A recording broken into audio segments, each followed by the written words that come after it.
Kembo Kembo na tata Nzambi yetu ya Mazulu, à notre puissant roi Isaya Congo, qui revient bientôt libérer son peuple au-delà de fleuves de l'Éthiopie, au-delà de fleuves de Couche, comme le dit le livre de Sophonie, chapitre 3, le verset 10.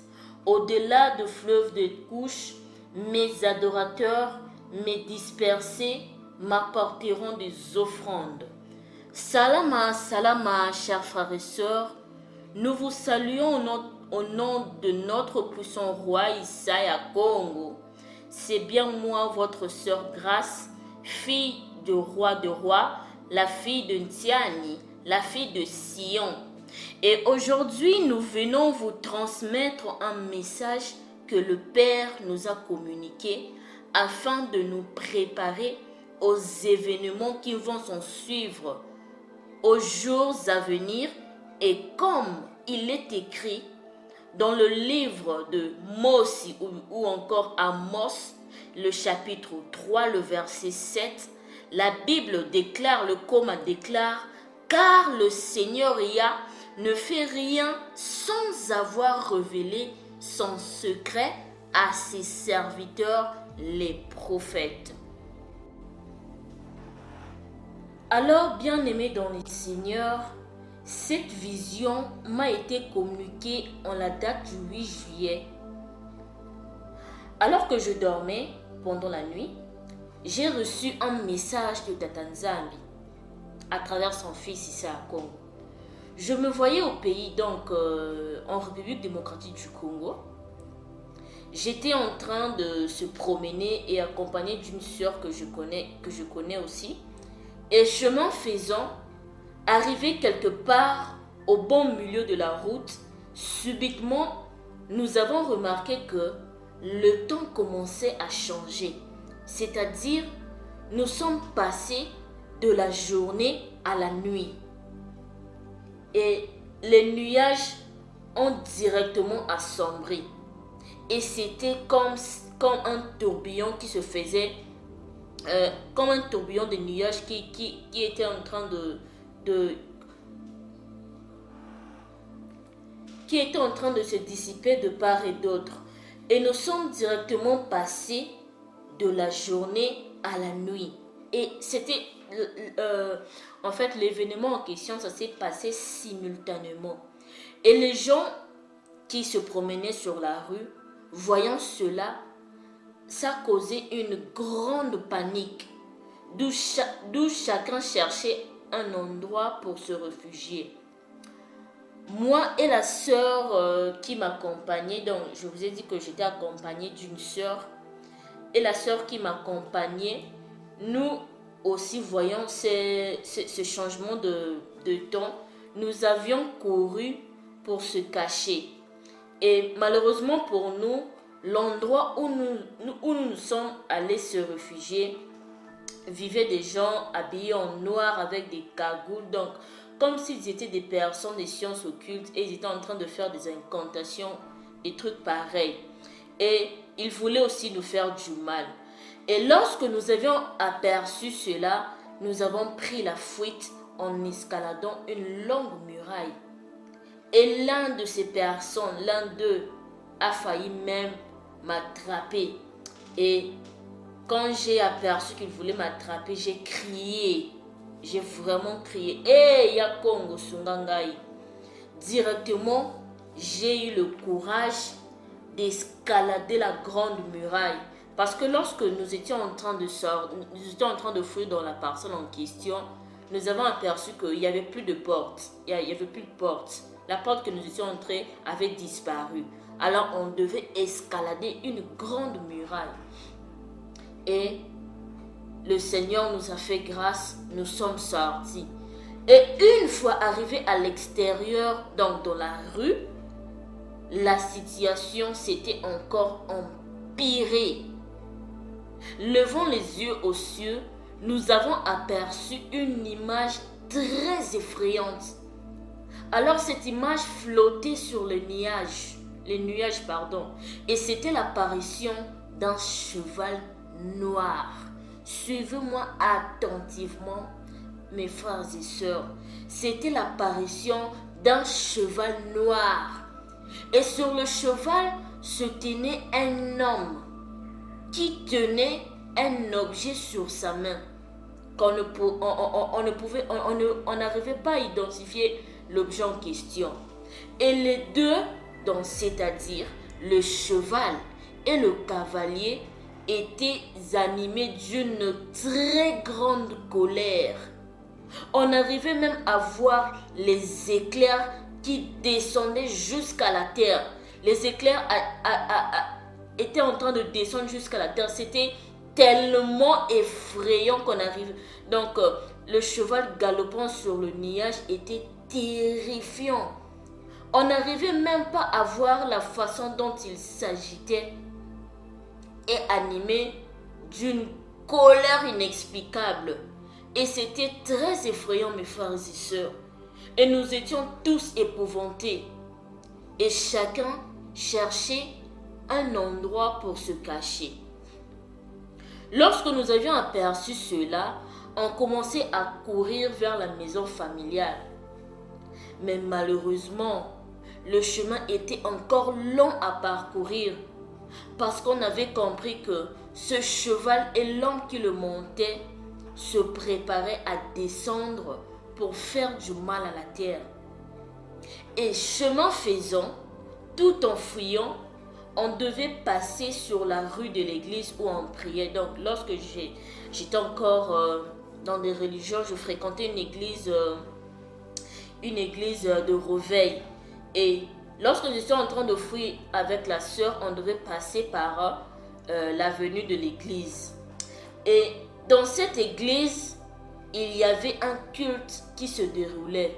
Et chose bizarre, ceux qui étaient à l'église, personne n'a entendu ni aperçu tout ce qui s'est passé à l'extérieur, à l'exception seulement d'une sœur aussi que j'ai reconnue dans le rêve, à l'exception de la sœur qui a entendu ces cris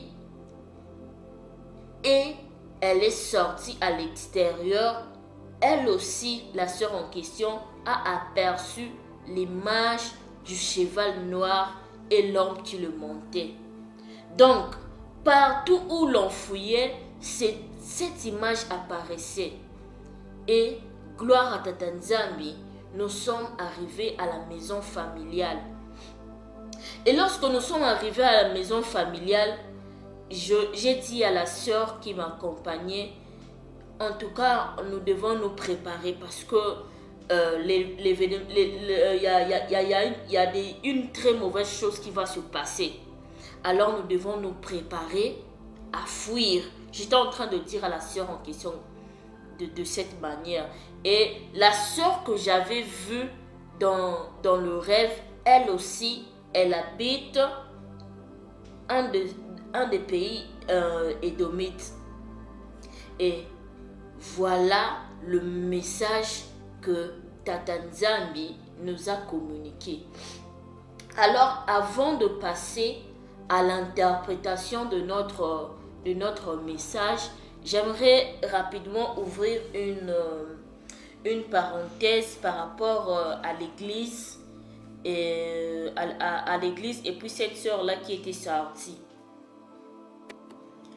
Donc, l'image de l'église que nous avions vue, cela, pour l'expliquer rapidement avant de passer à l'interprétation du sujet, du message. En fait, l'image de l'église, c'est-à-dire que Tata Nzambi ne reconnaît pas des religions. Donc, lui-même, avec ces derniers temps, il s'est choisi son peuple, il s'est choisi ses élus qu'il a fait sortir de l'église, comme l'image de cette sœur-là qui était dans le culte, dans l'église.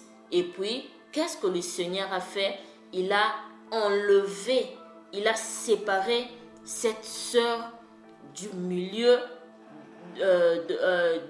il l'a séparé, il l'a fait sortir de l'église.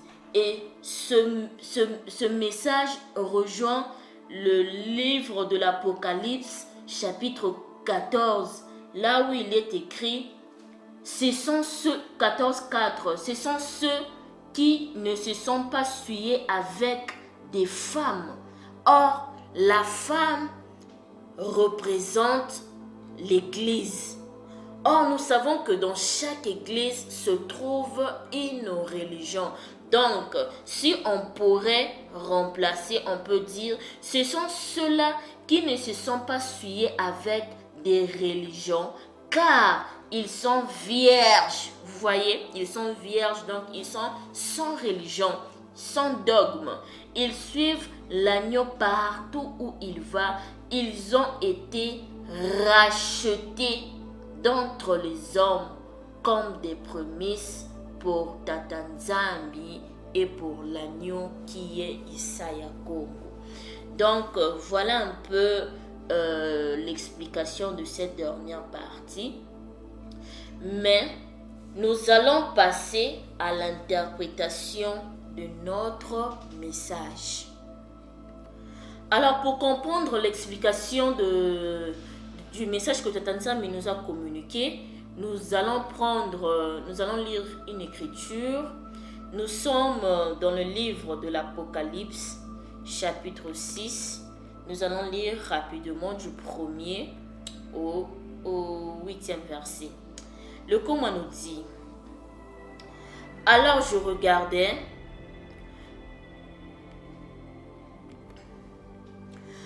quand l'agneau ouvrit un de 7 sceaux, donc ici ça parle de l'ouverture des 6 premiers sceaux. Quand l'agneau ouvrit un des 7 sceaux, et j'entendis l'un des 4 êtres vivants qui disait comme d'une voix de tonnerre: viens. Je regardai, et voici parut un cheval blanc. Celui qui le montait avait un arc. Une couronne lui fut donnée, et il partit en vainqueur pour vaincre. 3. Quand il ouvrit le second sceau, j'entendis le second être vivant qui disait: viens. Et il sortit un autre cheval roux. Celui qui le montait reçut le pouvoir d'enlever la paix de la terre, afin que les hommes s'égorgeassent les uns les autres, et une grande épée lui fut donnée. Nous allons poursuivre. Quand il ouvrit le 3e sceau, j'entendis le 3e être vivant qui disait: viens. Je regardai, et voici parut un cheval noir. Celui qui le montait tenait une balance dans sa main. 6. Et j'entendis au milieu des 4 êtres vivants une voix qui disait: une mesure de blé pour un denier et 3 mesures d'orge pour un denier. Mais ne fais point de mal à l'huile et au vin. 7. Quand il ouvrit le 4e sceau, j'entendis la voix du 4e être vivant qui disait: viens. Je regardai, et voici parut un cheval d'une couleur pâle. Celui qui le montait se nommait la mort, et le séjour de mort l'accompagnait. Le pouvoir leur fut donné sur le quart de la terre pour faire périr les hommes par l'épée, par la famine, par la mortalité et par les bêtes sauvages de la terre. Alors, bien-aimés dans le Seigneur, nous allons interpréter ces chevals. Nous allons interpréter chaque cheval ce qu'il représente. Premièrement, nous allons voir le cheval blanc, parce que c'est lui qui a été le premier cheval. Alors ici, le cheval blanc que vous êtes en train de voir ici dans l'écran représente le monde médical, puisque les médecins portent une blouse blanche. Cela veut dire tout simplement que le monde serait frappé par la peste, par les épidémies, par des pandémies. C'est pour cela, en 2019, nous avons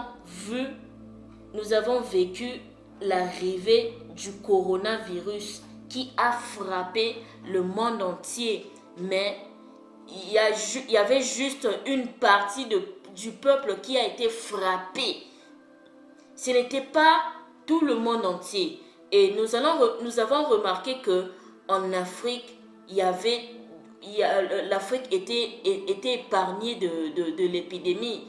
Il n'y avait pas assez de cas de décès comme dans des pays édomites. Donc cela veut dire tout simplement que ce cheval noir que Tata Nzambi nous a montré,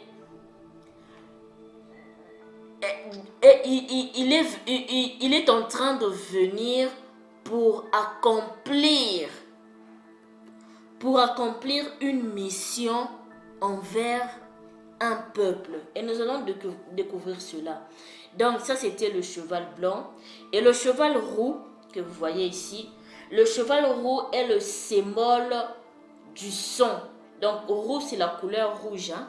C'est le symbole du son. C'est-à-dire que le monde sera frappé par une guerre qui a apporté d'ailleurs l'inflation dans tous les 4 coins de la terre.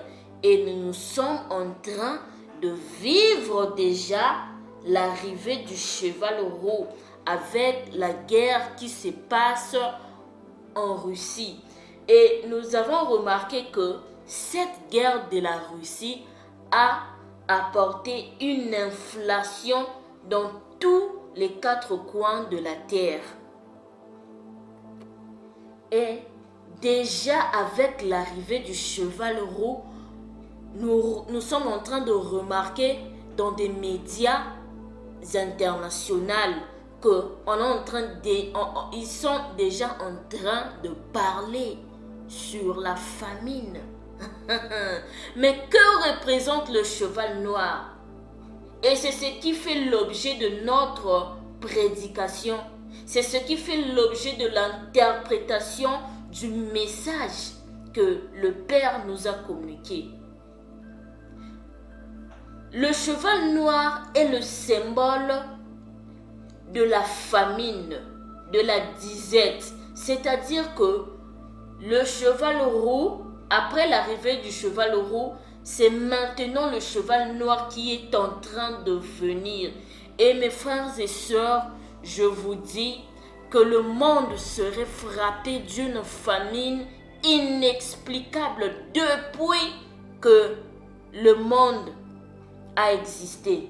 Cela veut dire tout simplement que après l'apparition du cheval blanc et le cheval roux, qui d'ailleurs ne sont pas retournés, ils demeurent toujours ces 2 chevaux, viendra l'arrivée du cheval noir qui va apporter une très grande famine au monde. Et après le cheval noir viendra le cheval pâle qui apportera la mort. Mais nous allons vraiment nous focaliser sur le cheval noir parce que c'est ce qui fait l'objet de l'interprétation de notre message. Et ici, les Écritures précisent que, voilà, ici, les Écritures précisent: je regardais et voici parut un cheval noir. Celui qui le montait tenait une balance dans sa main.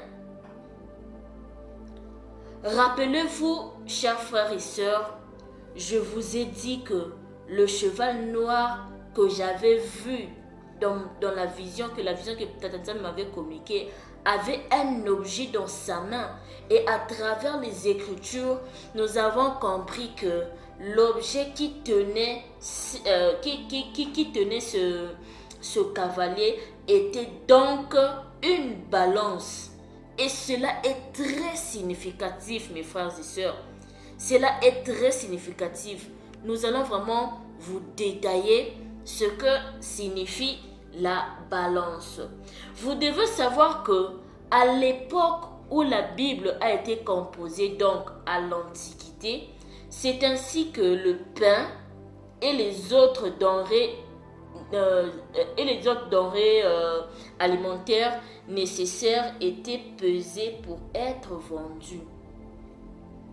C'est ainsi que se faisait la vente des denrées alimentaires.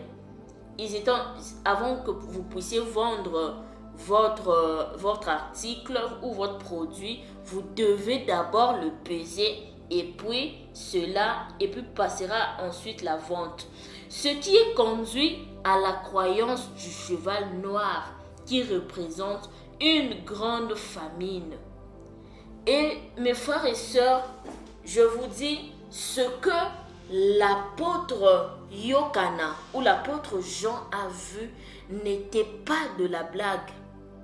Il fallait vivre cela pour voir la façon dont c'était terrifiant, mes frères et sœurs. Je ne sais pas si les Écritures nous a pas donné tous les détails nécessaires, parce que ce que moi j'avais vu, il n'y avait pas seulement ce cheval qui s'agitait avec l'homme qui était au-dessus du cheval. Ils étaient animés d'une très grande colère, mais il y avait aussi des éclairs. Et ces éclairs descendaient jusqu'à la terre.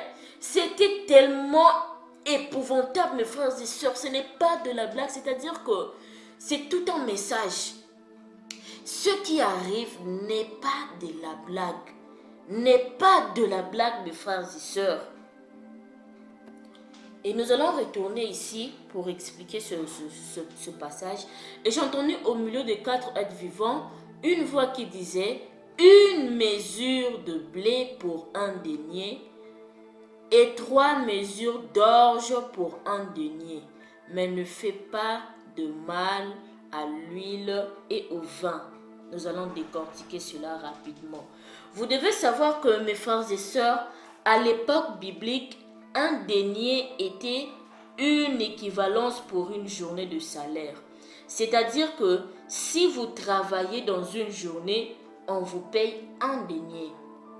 Donc le denier, c'est une ancienne monnaie romaine. C'est la monnaie que le Romain utilisait. Et que signifie cette expression? Une mesure de blé pour un denier. Cela symbolise tout simplement que le blé n'aurait certainement pas à suffire pour nourrir une grande famille. Une grande famille. Donc cela sous-entend qu'il y aura manque de nourriture, des produits alimentaires, et on doit distribuer une petite quantité à chacun. Nous l'avons constaté déjà pendant la période quand la guerre de la Russie a commencé, mes frères et sœurs. Il y avait des produits dans les supermarchés qui manquaient. Il y avait pénurie des produits alimentaires. Et d'ailleurs, on mettait des notifications à certains produits que vous ne pouvez pas vous en servir plus de 3. Donc, on sous-entend qu'il y a une pénurie des denrées alimentaires. Donc, déjà avec le cheval roux, il annonçait la venue du cheval noir. Et cela va s'intensifier encore, mes frères et sœurs. Ainsi donc, avec la venue du cheval noir, la nourriture deviendra à la fois rare et très chère. Déjà avec le cheval actuel, nous sommes en train de vivre cela. Le cheval actuel qui est le cheval roux, avec la guerre qui se passe en Russie, nous sommes en train de voir déjà la façon dont il y aura l'arrivée du cheval noir. La nourriture deviendra chère, très chère et très rare. Les aliments vont connaître une inflation grave. Et cela dans tout le monde entier. Et avec l'arrivée du cheval noir, ça sera encore pire, mes frères et sœurs. Ça sera encore pire. Nous allons retourner aux Écritures. Et 3 mesures d'orge pour un denier. L'orge est une espèce de céréale. Vous devez savoir que l'orge, c'est une espèce de céréale à paille. Une sorte de plante herbacée qui fait partie des anciennes céréales cultivées. Donc, ce qui explique aussi la pénurie des denrées alimentaires. Mais ne fais pas du mal à l'huile et au vin. Ne fais pas du mal à l'huile et au vin. Que cela signifie? L'huile et le vin ici ne seront pas en manque puisque ces 2 ingrédients font partie de l'aliment de base. Le vin ici représente aussi la boisson. Donc il faut comprendre cela. Il faut le comprendre comme ça. Le vin aussi représente la boisson. Donc de l'eau qui, la quantité ne sera pas assez réduite ou assez manquante. Parce que vous savez, lorsque nous sommes en train de préparer, l'élément de base c'est quoi? C'est de l'huile et puis de l'eau. Nous avons besoin de l'eau pour laver les épices. Nous avons besoin de l'eau pour très bien cuire les aliments. Donc voilà un peu ce passage. Ce que veut dire ne faites pas du mal à l'huile et au vin. Alors rappelez-vous que l'homme qui se tenait sur le cheval, nous allons retourner rapidement sur l'image. L'homme qui se tenait sur le cheval, je disais, avait dans sa main une balance. Une balance. Et la balance ne sert pas seulement à peser les aliments, comme se faisait à l'ancien temps, mais elle sert aussi de la justice. Cela sous-entend tout simplement qu'il y a une justice divine qui doit tomber sur un peuple. Alors nous allons décoder. Nous allons décoder qui est ce peuple. Mais avant cela, nous allons très bien vous expliquer ce que symbolise la balance. Vous devez savoir, mes frères, chers et sœurs, que la balance est le signe de l'équité. Donc la balance, c'est le symbole d'une décision équilibrée. Il constitue le symbole le plus ancien de la fonction de juger. Elle est par exemple présentée dans des mythologies antiques comme un moyen de peser les âmes après la mort pour déterminer la valeur d'un individu. Donc c'est une ancienne pratique qui se faisait dans les mythologies antiques. Ce symbole dispose aussi d'un héritage religieux représentant le jugement ultime. La balance fait référence à l'idée d'équilibre et de mesure. Elle rappelle tant l'objectif de la justice. La balance vient à ce titre symboliser le travail du juge au cours de son délibéré. Mes frères et sœurs, donc nous sommes en train de comprendre que Tata Nzambi, à travers son fils Isaya Congo, a déjà prononcé le verdict sur un peuple qui doit payer la note. Et cette note sera salée. Mais pourquoi ce peuple doit payer la note? Et qui est ce peuple? Alors nous allons prendre un passage biblique pour très bien expliquer cela. Nous allons sur le livre de...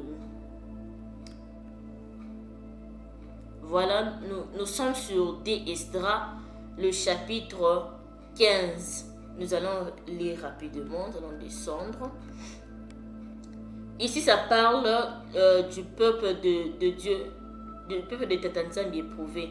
Voici, prononce aux oreilles de mon peuple les paroles prophétiques que je mettrai dans ta bouche, dit le Seigneur Yah, et fais qu'elles soient fixées par écrit, car elles sont fidèles et vraies. Ne crains pas les desseins dirigés contre toi, que les incrédulités de tes contradicteurs ne te troublent pas, car tout incrédule mourra dans son incrédulité. Ça concerne le peuple de Tanzanie. Maintenant, c'est ce passage à partir du verset 5 qui nous intéresse. Contre les impies, vous voyez déjà le thème, hein?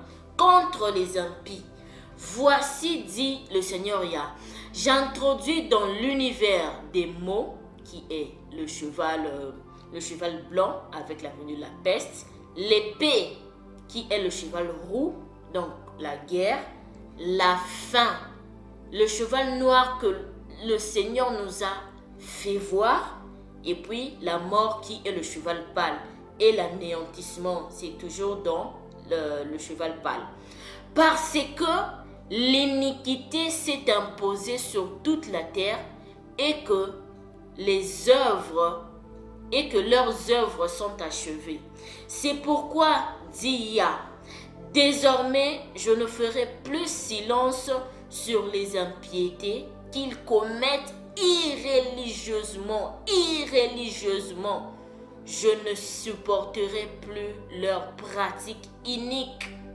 Voici que le sang innocent et juste crie vers moi. Voici que les âmes des justes ne cessent de crier.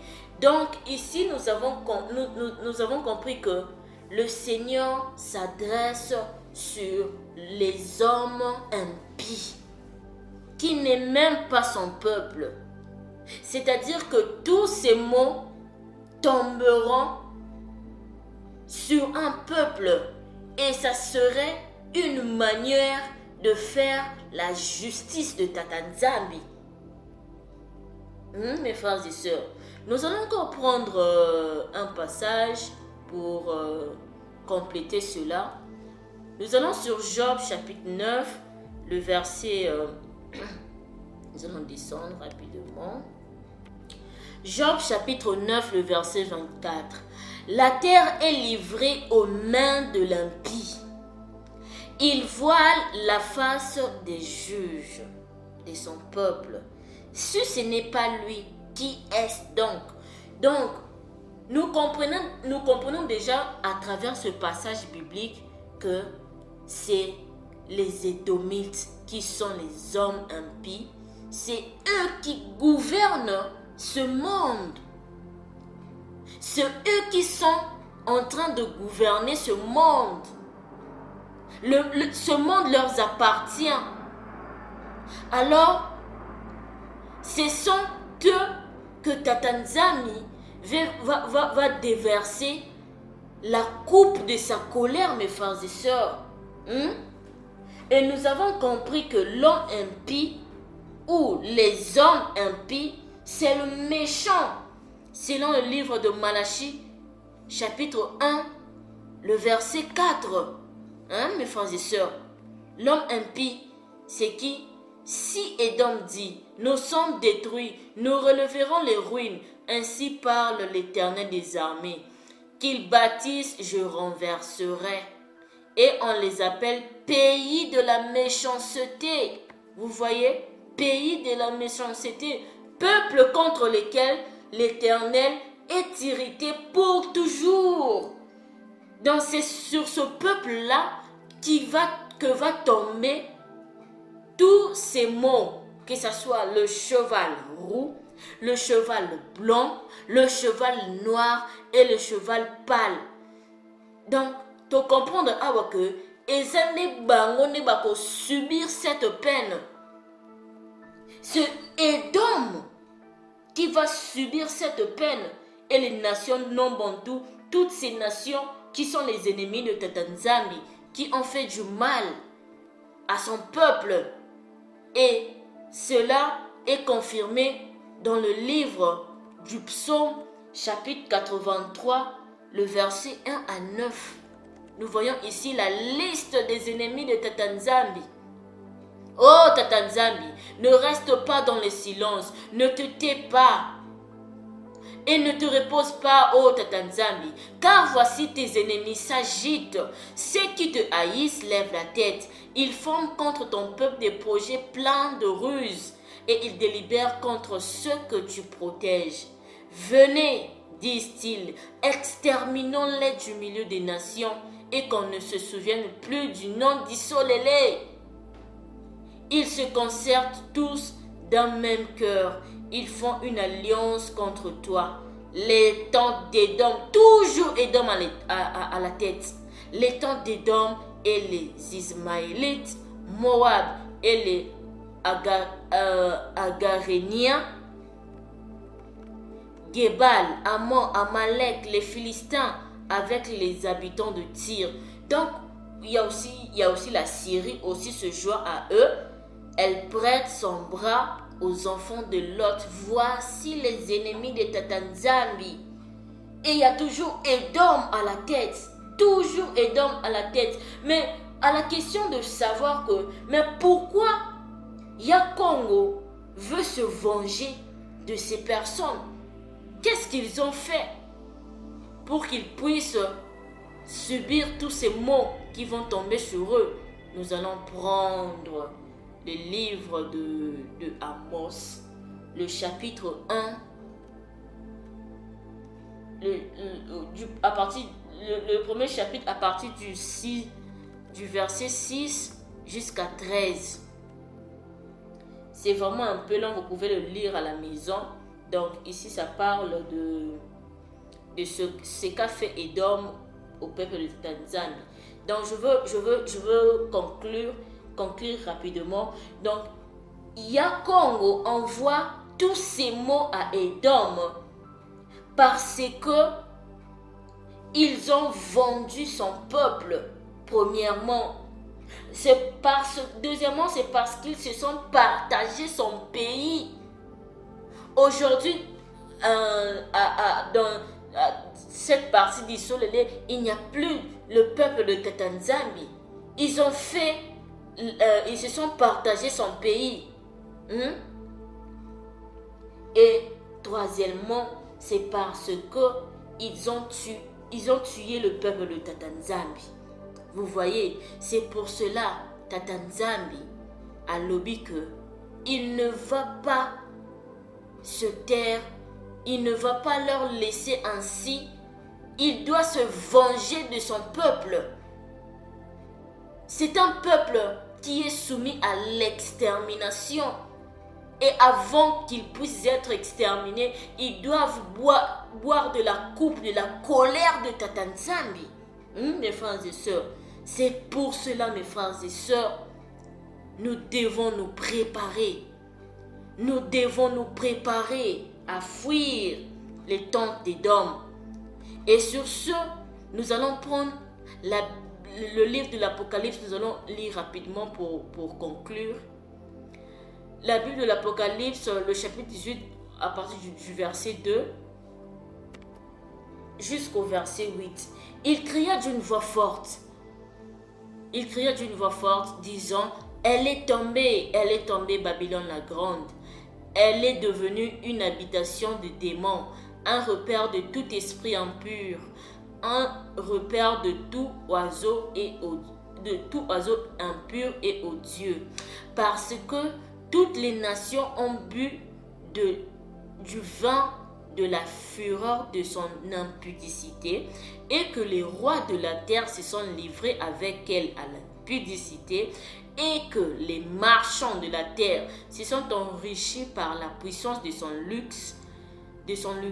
Et j'ai entendu du ciel une autre voix qui disait, sortez du milieu d'elle, mon peuple, afin que vous ne participiez point à ses péchés et que vous n'ayez point de part à ses fléaux. Car ces péchés se sont accumulés jusqu'au ciel et Yakongo s'est souvenu de ses iniquités. Payez-la comme elle a payé et rendez-lui au double selon ses œuvres. Dans la coupe où elle a versé, versez-lui au double. Autant elle s'est glorifiée et plongée dans le luxe, autant donnez-lui de tourments et de deuil. Parce qu'elle dit en son cœur, je suis assise en reine, l'orgueil.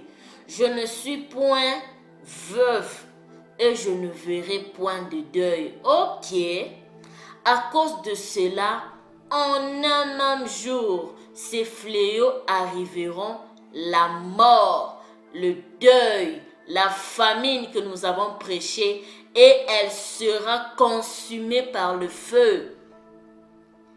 Car il est puissant, Yakongo, notre juge, qui l'a jugé. Donc, ici, nous avons remarqué que cette sentence tombera sur Édom, sur le peuple qui a massacré le peuple de Tata Nzambi.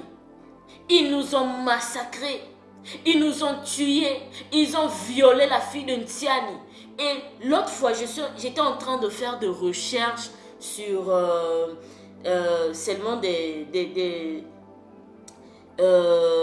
punitions que nos pères ont connues. J'ai découvert une chose et c'était horrible. J'ai découvert que lorsque ces Édomites étaient en train de nous envoyer envoyer nos pères pour récolter du coton, et que si vous n'obéissez pas à leur ordre, si vous êtes une femme, ils vont vous violer. Et ce viol n'était pas seulement les Édomites, ils vont se choisir des hommes forts parmi le peuple de Tata Nzambi. Donc, et le viol en question, ça se faisait en plein air. Tout le monde était en train de vous voir. C'est horrible, mes frères et sœurs. C'est horrible ce qu'ils ont fait. Ils nous ont décapité des têtes. Ils nous ont coupé des mains.